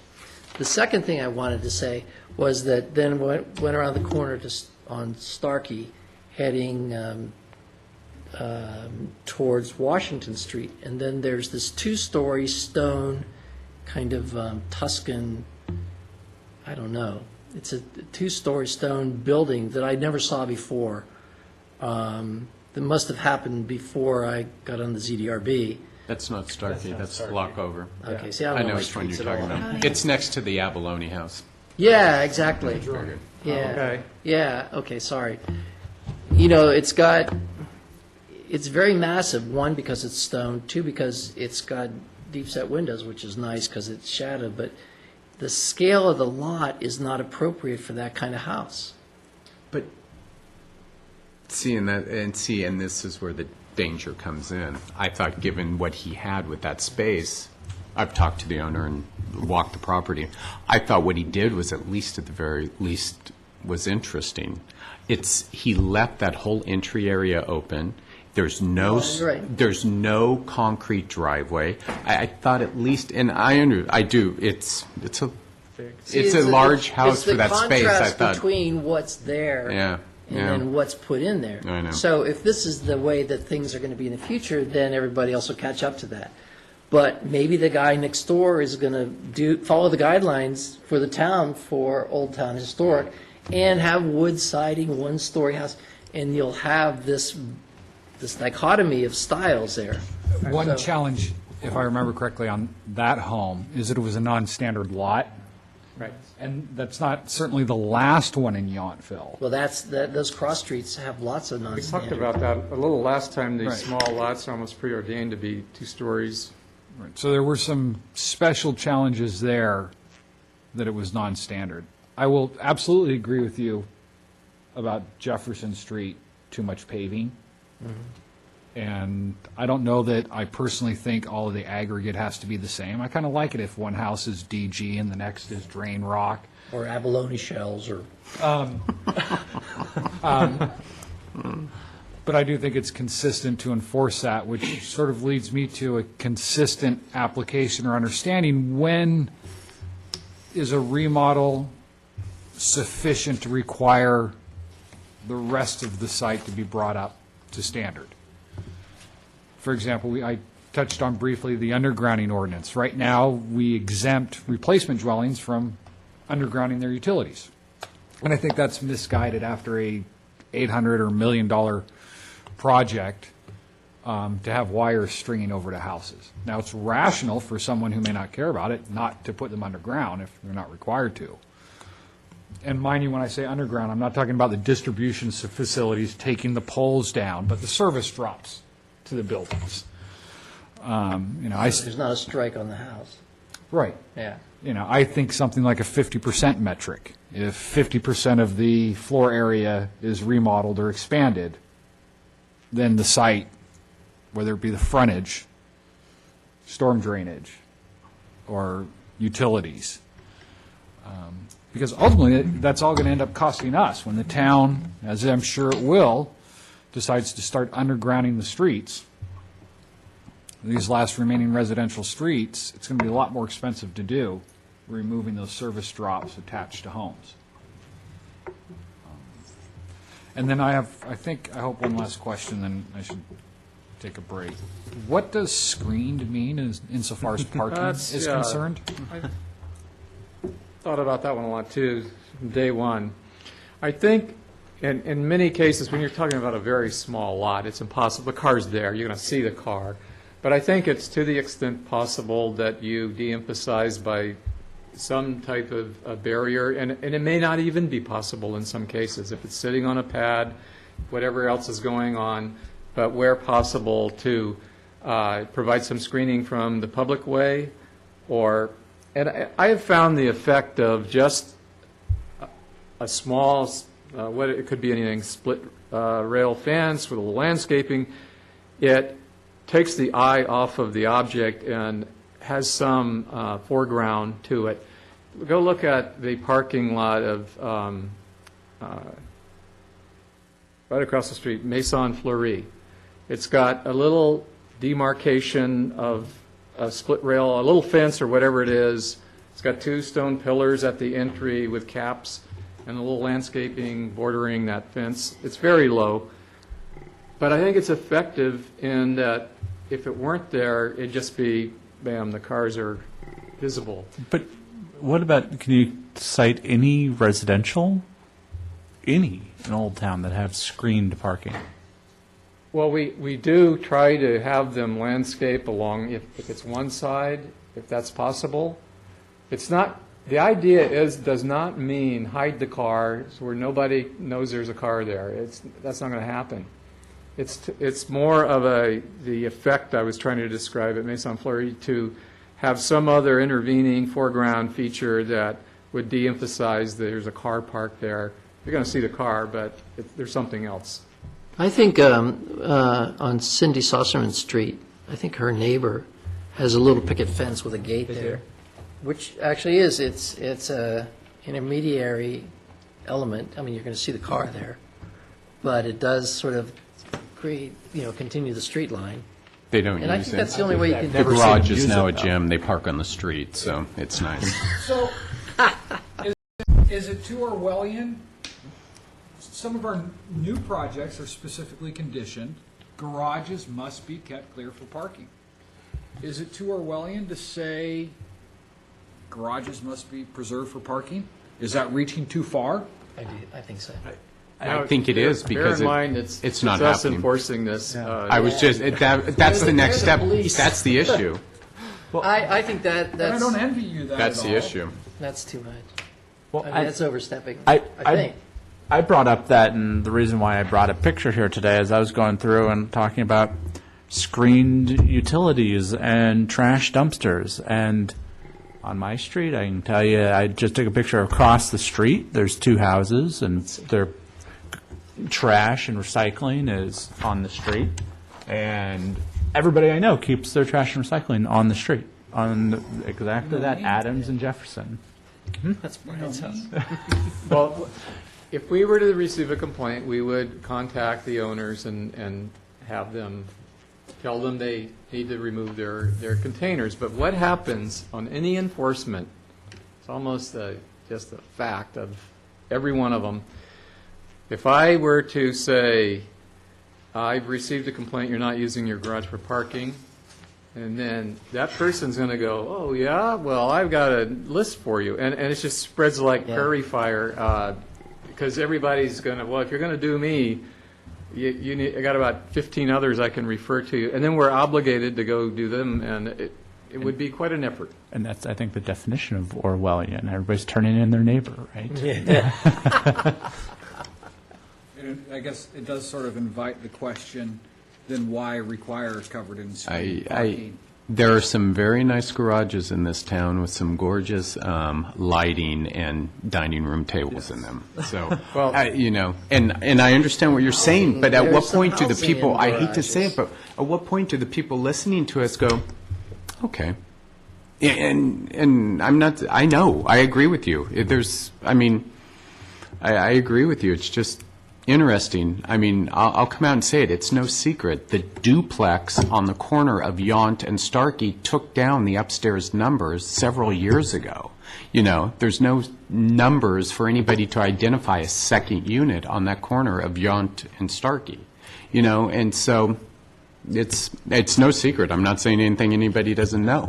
It's true. We sit here with all these things, and I'm trying to understand all these things and pore over all these things, But I at think some that they point- have enforcement powers. They do. In a situation like that. I agree. If in fact they are using that as a single family. But, the parking and making it a requirement to park in your garage, Then why does that condition appear on newer projects? it's more that the requirement is that there's the opportunity to park your car in that garage if that's how you use it. Now, there's nothing in the ordinance that says you must do that at this point. We can And get I'm- into that and I guess I'm talk not about saying that, but- must do it, because you can't, if somebody wants to legally park where they can legally park, but I know personally, I'm nuts about my garage. It's just my quirk, because my wife and I, when we were first married, didn't have a garage for years, and so I was so excited to have one that we always have room in them. So I can understand, well, you can't tell someone they can't park on the street where it's legal to do so, but I don't think it's unreasonable to say that, the garages exist to provide off-street parking. I think that's Well, I they know, do. Bob, and- you think I'm overreaching, and that may be true, but I think it's a legitimate thing to say, that's why they're there. Well, it is, and when the buildings were built, they were required to be there. And it's hard to make people use them. I mean, there's a term called garage guys that put their couch out there, get their big TV, drink their beer on Sundays and watch football. They would never, ever think about using their garage to park their car. They need all that space for the guys to come over and watch the game, and store stuff, they get a lot of From the stuff. ceilings with ratchets that I take up. I'm really go for I don't like us to have too many limitations. I always think of Solvang, and I don't want us, especially the Old Town, to look too much.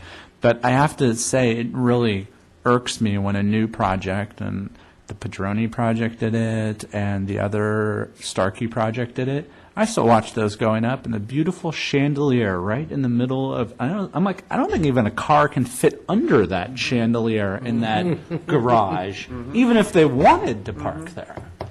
And both of those properties, I watched it go in, walking by every day, going, "Oh, that's nice." And when it's done so blatantly like that, really does make me want to have more limitations on it, or do something, at least in the design, that it needs to be more garagey or something. I know we don't do interior lighting as part of our review, so that's beyond our purview. But I feel like people are starting to take advantage of that in a very blatant way, and that's what I think I'd like to try to get away from.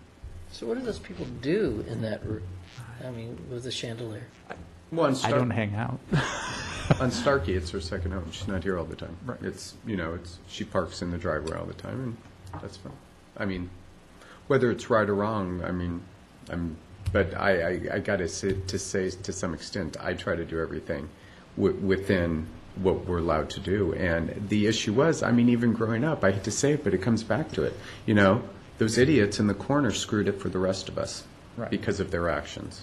So the rest of the class, the rest of the team, whatever, had to fall within the rules.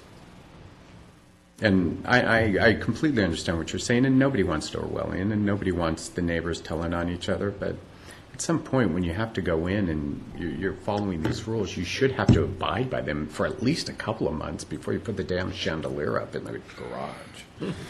So...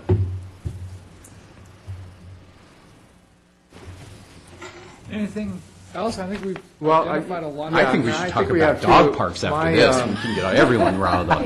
Bring that So one that's up. good. Why don't you spearhead that? I will. I think the one point I didn't get to, but very quickly will make, is that when you look at what these requirements are driving at, where you have a plate height, the peak height, you have an encouragement for a 4 and 12 minimum pitch roof. Front porch is required, natural materials, stone wood, natural colors. I think you're converging on a building type that is probably reflective of what we have here, but it's farmhouse, arts and crafts, bungalow, craftsman. And we have a lot of those here, and that's fine. But is it too prescriptive in that sense that it converges on those types when it talks about it not wanting to be, and that it entertains other types? And again, the 4 and 12 is encouraged; it's not required. And they talk about flat roofs even being possible, but I just am pointing out that our standards tend towards a style or a small. I think group of that's been styles. working pretty well.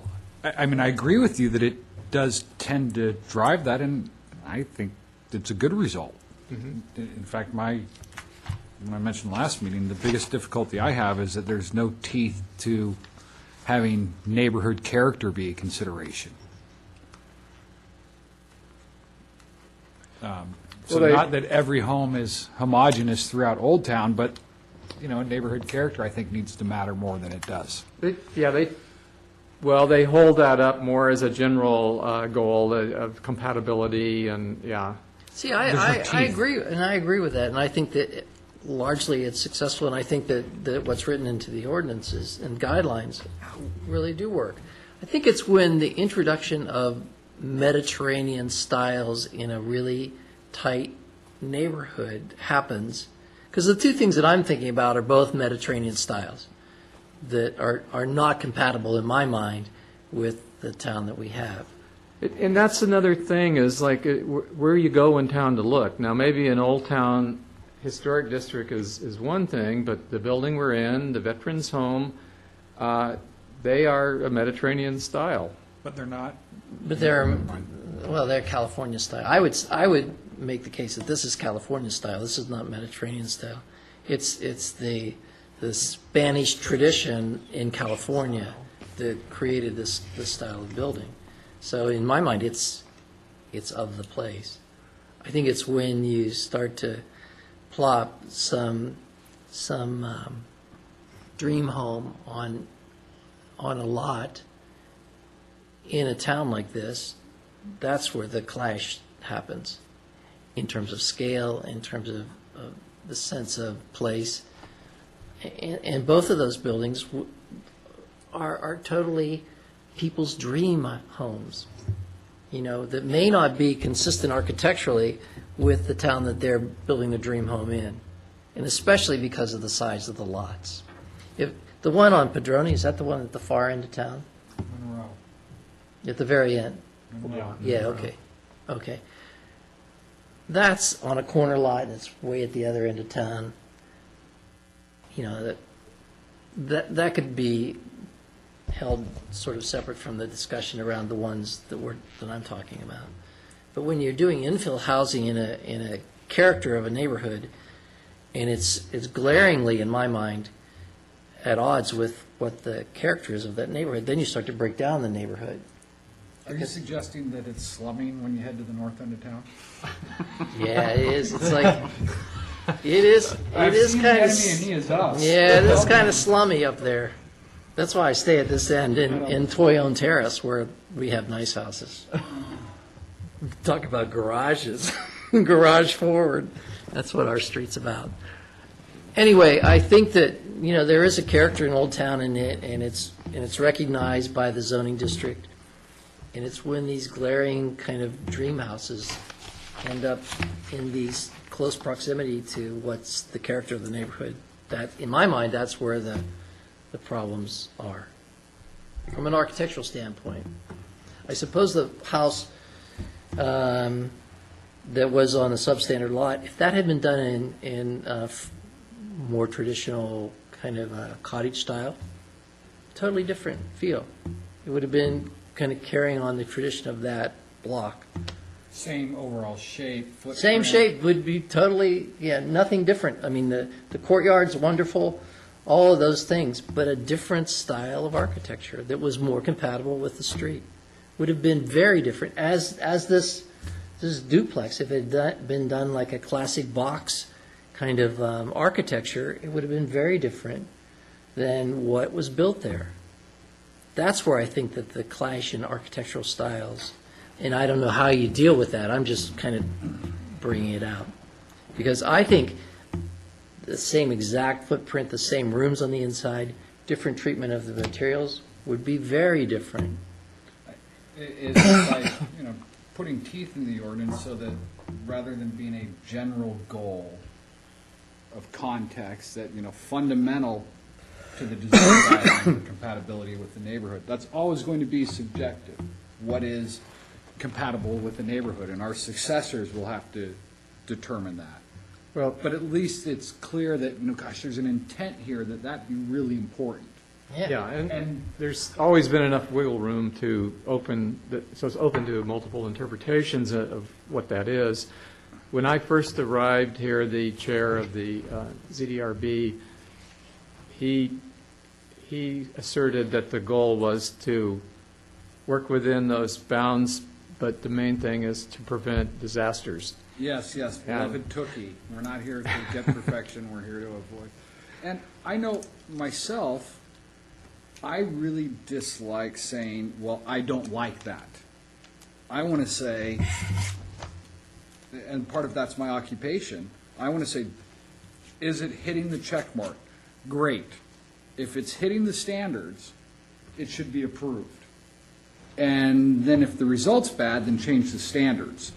And not simply be so subjective to say, well, I don't like that. I don't think that's fair to applicants if it's simply I'll repeat myself.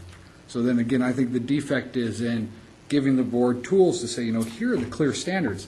Setbacks and heights are easy to figure out.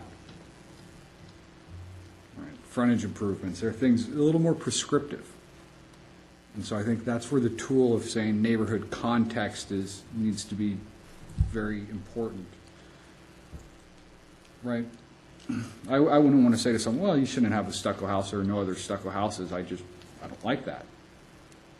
Well, we can, Whereas, wow, this is a big departure, and our guidelines say you Yeah. need to have a consistent theme in your neighborhood, and gosh, you'll be the only stucco home in a block.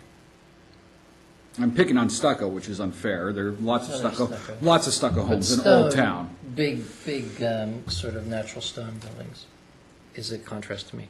I mean, just as another example of something that is compatible, is the one that was built at Jefferson and Madison, just to the north there. It was that old red kind of house, and then they tore it down, and they built a very compatible house with the house that's on the corner. Do you know which one I'm talking about? It's the one that, there's the house in the corner has the water tower. And then the next house up, they tore it down and built more of a farmhouse style. I mean, it has the bulk, and you could imagine thinking of that if that was stone, like a Mediterranean house that was built at Starkian.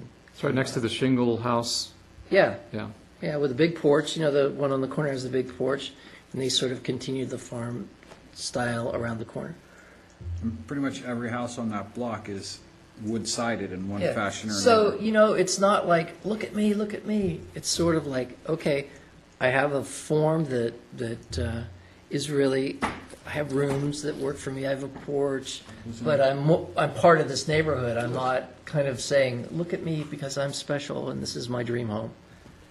It has a sense of community to me. I hear you talking about not liking these stone ones, though, but then what do we do with Masonry? We have this giant stone, and that's fundamentally Old Town. And but so that- you go that across is- the street, and that's stone, too. Well- And then the Padroni house is, within 100 feet of that, and that's stone. So why do those need to be consistent with a farm-style wood siding or a cottage style, when really two of the buildings on the practically So the which same one's street are Padroni? stone? Which one's that?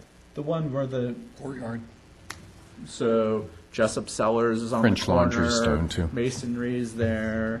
I mean, there are a lot of stone buildings in the same area, so I don't want to just Well- get us away from saying, ooh, stone's too big and too massive, and go towards. Well, Well, look at Maisonnerie, it sits by itself, and it was a commercial building, so, I mean, it is different than a house, a more humble house that sits in a neighborhood. let me throw this out. How about When I got here.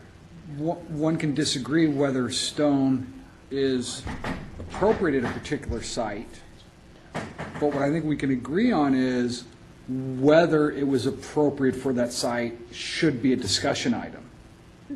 Right? That is, one person might say, yeah, I agree this is appropriate for the neighborhood. The next might say, I don't think it's appropriate for the neighborhood. What I'm trying to suggest is that discussion needs to be front and center. Is the appropriateness part of the neighborhood? And then also there may be honest disagreements be on- willing to stand behind that. Well, I think part of that is the mechanics of how projects get approved, because all of these buildings were approved by the ZDRB at one point or another. Bunch of And- shatterheads. And we were all operating under these guidelines, and I'm just saying it's perhaps with a more prescriptive checklist or point, or whatever system is in place, it's guides the applicant away from proposing something that's going to be hard to say no because it is their dream house or for whatever reason before the ZDRB. So in a way, it's really the upfront kind of work that's done that really sets the stage for what we look at here. In a way. Yeah. So is the idea we take it, I got yelled at for not talking into the mic last time. Is the idea then we take what you gave us and come up with some ideas for the next meeting of what we would like to see better, in our personal opinions, maybe better defined or a clearer picture on? become more of a requirement. If I hear you correctly, even a bigger step and say what a requirement would be. Yes. Okay. Leaning towards that end of the spectrum of that Okay. it's going to have to be this way. Okay, very good. I'm good with that. Now, of course, this will all. Yeah, not that ultimately- that's my answer, not that my answer gets chosen, but what we think requirements should be, so at least we can come together on something then. Okay. And then we have the other list of things that came up in our discussion that we'll include. Cool. Yeah. All right, good. I enjoy Thanks, this. good discussion, yeah. Anything else? We all, I do have one question. What's Bottega doing with their entry? I'll bring this up every couple months as they continue not to do anything with their entryway. That they From the parking lot. promised would be done From- shortly after building their new From the cooling parking lot, structure. right? Yeah. They, when the cooler problem came up and they had to react to that and come up with a solution, and then they built what they did, which was, I think, a fairly good outcome compared to what the earlier proposals were. That kind of changed their thinking about how they wanted to treat that entrance, and we've met with them and discussed that, and we can get back with you on what their timing is. They are aware that, and they actually, I think, secured the services of a landscape architect to do that. Because I remember being at the meeting, I feel like we said, okay, do this, and we understand you guys are rushing to do this, but we want a timeline. We don't want you guys just to push it off indefinitely into the future. We want it to be done in 6 months. We want it to be, I don't remember exactly what it was. I felt like We it was gave them 6 months. 6 months. I think we're probably at that. And that's why I'm bringing it back up to the forefront, is I really dislike these people who are coming in and saying, oh, we'll make this change, and yeah, we'll do that later. And then we even give them a timeline, and that is still not maintained. And I think it sets a bad precedence every time we go, oh, yeah, do it. Well, you have to do it in 6 months. Well, in 12 months. Well, sometime down the future, please get that done, when we've made some exceptions and tried to rush things through. So that's why I just keep bringing it up, is that I really think something needs to be done with there. I mean, I go through there and you walk with another person going the other direction and you're rubbing elbows against each other. And I really think that that's not the best way that we want to present ourselves. And that's a main entryway. People go from Bouchon over there. And I really want something to be done with that space and that entry. So I would encourage trying to stick to the timeline that we specifically gave them. What's the result in this case if that doesn't happen? Does the approval expire? Was the approval conditioned, I felt like one of the On- conditions on- was 6 months. Was a condition. so the approval will expire? Except they fulfilled the rest of their They already did approval. it. Yeah, so They already tear it did down. the- I mean, It looks nice. They did a good job with it. It's pretty copper downspouts. but what are our teeth when people don't do the conditions that we set for them? I feel like we've just have we passed the fines on a daily basis yet for people who don't meet?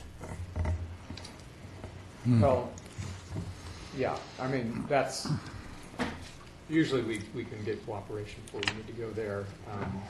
But it's tied to a use, usually we start looking at the use and what was approved, and there's also that route. But I don't think we're going to need to go to a level of severity here but We'll touch base with them. We know they were in designs. They were working with a landscape architect. They did have something submitted. I just Is feel like it we fair need to to- keep everybody at the same standard. I love Bottega. I love the food. I love going there. But I think we need to make sure that when we give people conditions, that we maintain those conditions We and we agree. follow through with what our standards are. Is it fair to ask then for a formal staff report next meeting addressing the completion of that project? And by formal, I mean it's on the agenda. It doesn't have to be something. And then, I know, Bob, you can be gently but very persuasive with people. yeah, we can get something for you. so one thing that I brought up before, and I wanted to follow up on, is Jessup Cellars' second dwelling unit. What's the deal there? Because it's storage right now, right? But it was passed with the approval that would be a dwelling unit. It's not an inclusionary unit. It's not even a unit. It was storage. They had been working on renovating the interior. They were doing painting, and the owner is aware of their obligation, and they were, last I was aware of it, they were, and I'd been down there, and they had painters, and they were getting it ready for For rental. occupancy, yeah. It's kind of like a garage, though, then, isn't It's it? like a garage. The garage guys So- are going to be there. I'm telling you, a bunch of them rented for Sunday football. They're parking a car in it. So, and then I just wanted an update on, I know McGrath's has been given their notice, as the balloon people have. So the guy bought his property. He's going to be coming into us pretty soon with his latest and greatest proposal for that site. He will come to the CDRB when Is he's that fairly soon? submitted. I would expect sometime in the next couple of months, he seems to be interested in moving ahead. Okay. And Vita's dead, right? As far as we know. Big old parking lot. So really great they tore it down. No news on that front. Yeah. Mr. Durham, Nothing. do we agree to adjourn? Yes. Good night, everybody. Thanks. Yay.